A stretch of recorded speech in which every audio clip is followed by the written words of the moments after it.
Now you're watching episode 1. Kailan mo na-realize na mahirap kayo? Welcome to episode 1 of Kasalanan Mo Bang Maging Mahirap? And today, feel ko, ma-open lang natin yung topic na to if pag-uusapan mo natin yung mga own stories natin with regards kung kailan mo ba na-realize na mahirap ka, na mahirap kayo. So, start tayo kay Clarissa. Share your story. Ayun 'no, hello, hello. Lahat naman siguro tayo may kwentong Jollibee.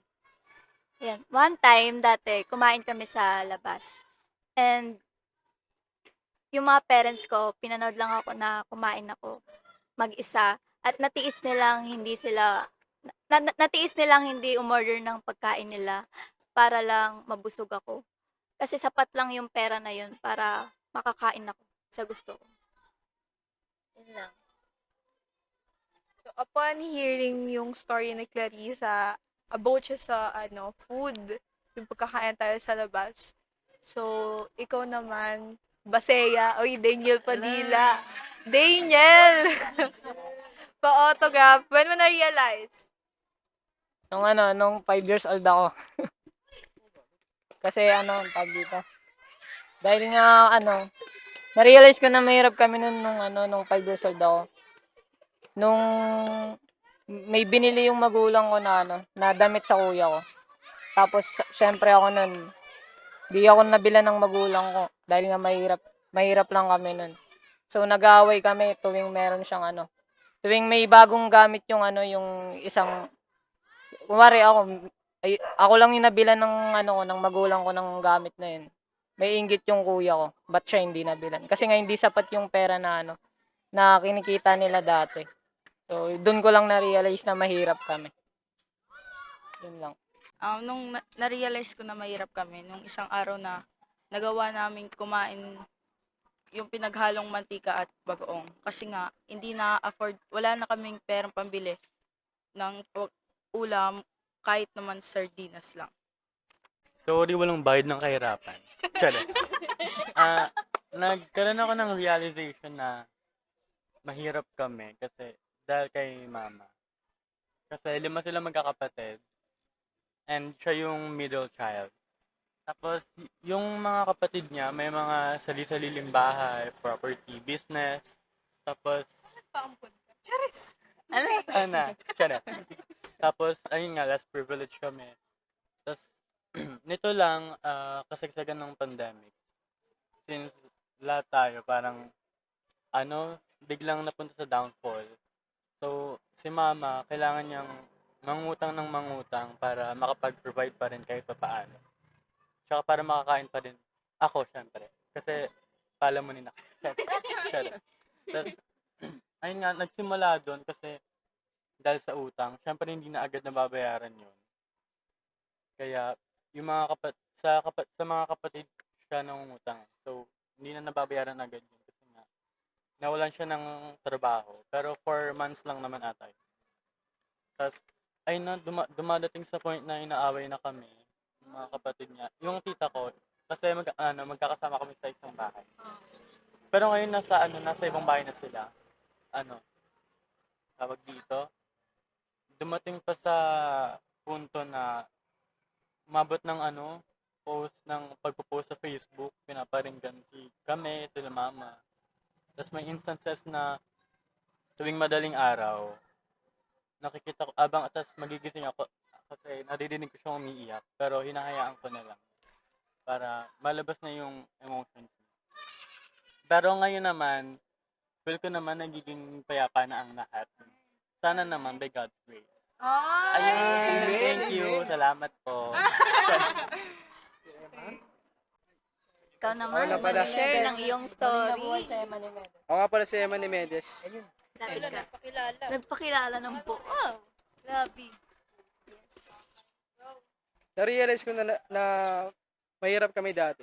Nung panahon na siguro ang edad ko pa lang is 8 or 7, mga ganon, 6. Kasi pagka pumupunta kami ng mga okasyon ng mga pamilya, mga kamag-anak namin sa ibang lugar, parang minsan na out of place, minsan parang akala natin tanggap tayo kasi invited tayo. Pero pagka nakita natin yung presence nila doon para sa atin is parang wala lang. Tsaka nalalaman ko na mahirap kami pagka kahit meron ako nung ibang kong gusto, meron pa rin ako mga gusto na hindi ko makuha-kuha.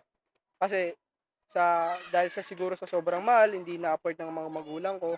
Kahit gusto nila, hindi nila maibigay sa akin. Thank you. Thank you. Story. Yung ano, yung sa inyo kasi, na ano nyo, nalaman nyo siya nung bata pa lang kayo. Ako kasi, nito lang, nung high school lang ako. Kasi, tawag ito, hindi naman masyado sa akin pinaparamdam ni mama na, ayun nga, kapag nagkukulang ng pera, hindi naman niya sinasabi sa akin kasi syempre, ano ba namang alam ko dun sa bagay na yun. Pero syempre, kapag ka tumatanda ka, syempre, nagkakaroon ka ng ng isip, tsaka nararamdaman mo rin naman kung ano yung nasa paligid, kung ano yung nangyayari sa paligid mo. Meron na-realize ko parang tawag dito, deserve ko ba na maghanda ng birthday ko?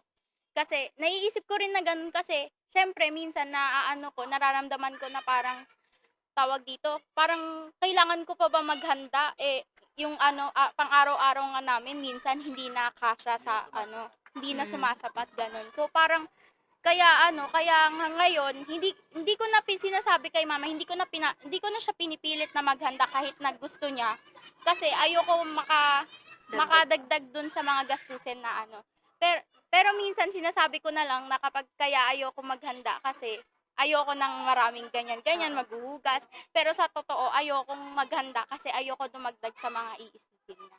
Ganun. Huli lang anak. Grabe. Last. So yun, kwento ko naman. Wow. Grabe. Nakakainis. Nakaiinis! Ito yung time na na-realize ko na naghihirap na kami. Yung time nang nawala yung magulang ko, yung mother and father ko. Ay, stepfather either. Kasi, nung time na yon nakatira lang kami sa lola ko. 4 kami magkakapatid, bali ako yung panganay. Ngayon, wala na magpo-provide sa amin dahil nga nawala yung magulang ko, yung 2 magulang ko. Because of, sadong sensitive na, wag na yon.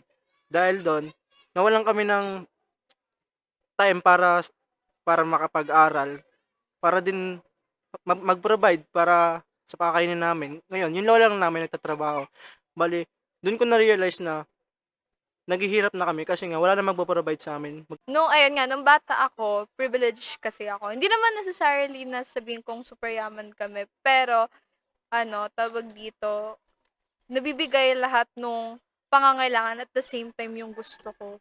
So, tawag dito, pag magmumall kami, gusto ko na laruan, sige, bili. Yung mga clothes ko, branded. So, wala talaga akong problema when it comes to finances. Suportado talaga ako. Late ko na siya na-realize, neto na lang, high school.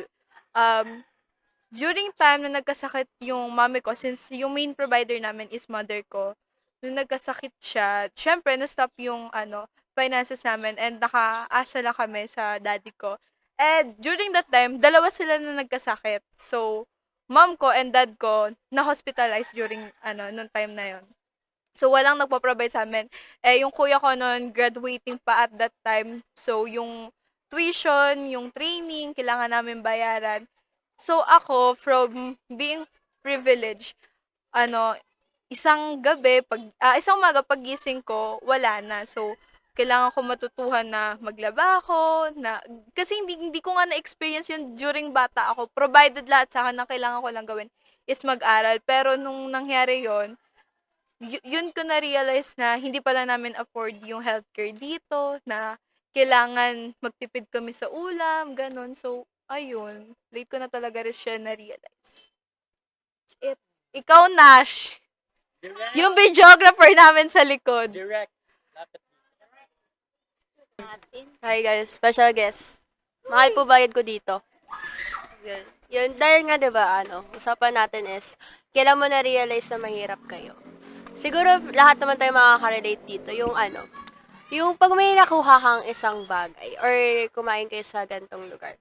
Hindi lang siya. Once, kunyari, sabihin natin, hindi siya pang araw-araw or hindi siya lagi. Yung, kunyari lang kung may special events, tsaka lang din tayo makakuha ng gantong bagay na nakikita natin sa iba na nakukuha nila in everyday life or daily life nila, gano'n. Tsaka siguro, na-realize ko na nahihirap kami is yung, ano, wala kaming permanent house dati, nung bata ko. Kasi, nga, di namin minsan mabayaran in time yung renta namin doon sa bahay. Kasi, kulang yung sinasweldo ng parents ko para magbayad ng bahay dati. Yun lang. Ano, final close na natin tong episode 1. Nakaiiyak. Ayan.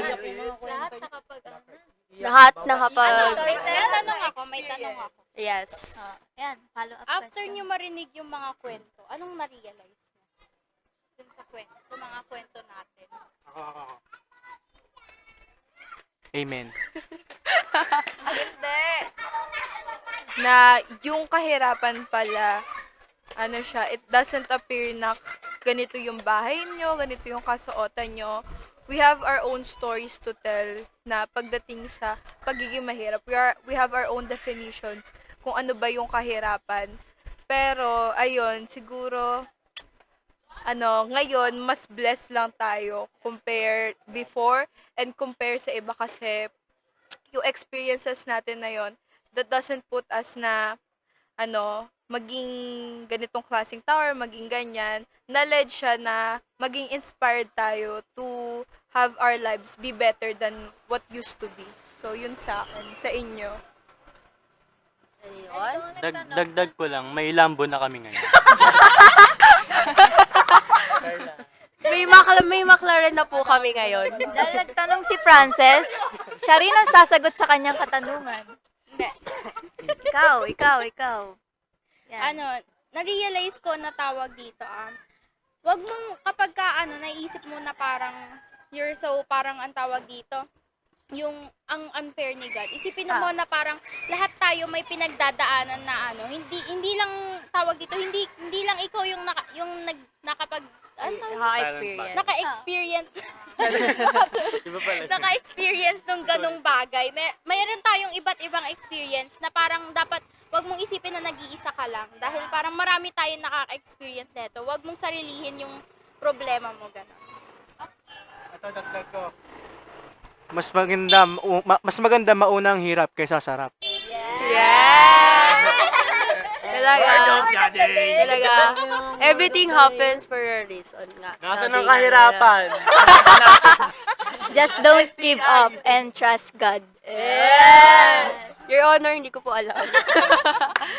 Okay. Ayun. That ends our episode 1. Kung kailan mo na-realize na mahirap kayo.